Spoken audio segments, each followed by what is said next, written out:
Last night's Game 7, Bucks Nets. I hope you watched every single second of it. Kevin Durant forced OT with the last-second shot, but his 48 points still just were not enough. It was Giannis, it was Khris Middleton. They led Milwaukee to the 115-111 victory and advanced to the Eastern Conference Finals to face the winner of tonight's Game 7 between the Hawks and the Sixers. And we had an incredible duel. Both Giannis and Kevin Durant put up historical performances last night. They became the third pair of opposing players to each score 40 points in the Game 7.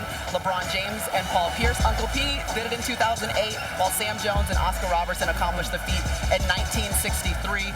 In our first overtime Game 7 since 2006. I mean, there were so many things that we could talk about. The dueling 40-point games going into overtime, the Eastern Conference Finals on the line. But your biggest takeaway was what? KD's historic shot making. Like, the easy money sniper put on a show in this series. However, once OT got there, he was 0 for 6. And he was just gassed, Maria. In Game 5, 48 minutes. Game 6, 40 minutes. Game 7, 53 minutes. James Harden was hobbled. No Kyrie Irving. It was just too much on one player to overcome. But you got to get a Bucks defense a lot of credit, but KD was outstanding. And Joe Harris couldn't hit the side of a barn, which is so unusual for Joe Harris. Look, the Bucks are going to win a world title. Bucks are going to win a world title. I mean, that's why you went out and you got guys like P.J. Tucker to guard a guy like Kevin Durant, even though KD put up historic numbers.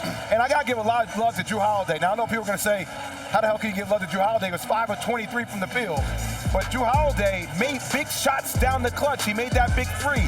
He made the pull-up off the right dribble with the one hand. And defensively, look, he got up underneath KD. Jrue Holiday is the reason why you went out, because you wanted a closure in clutch minutes. Him and Khris Middleton together. It's a dangerous combination. Let's make sure we put some respect on my guy, Khris Middleton's name. Do it. Agree Okay, he's the only player in the history of the NBA playoffs to have 20, 10, 5, and 5 steals in back-to-back games. Khris Middleton, obviously, he's been clutch for the Bucks the entire playoffs. And Woj, we talked about this on Countdown leading into the game.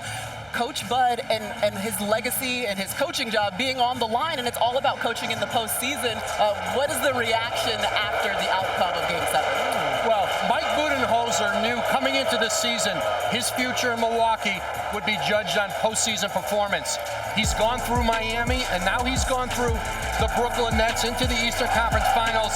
I'm told that has gone a long way in securing Mike Budenholzer's future in Milwaukee. He's got 1 year left right now on his contract. All right, he's led him to the Eastern Conference Finals in 2 out of 3 seasons. In the regular season, he wins 71% of his games, but it obviously helps to get a win over the Nets in Game 7 and OT.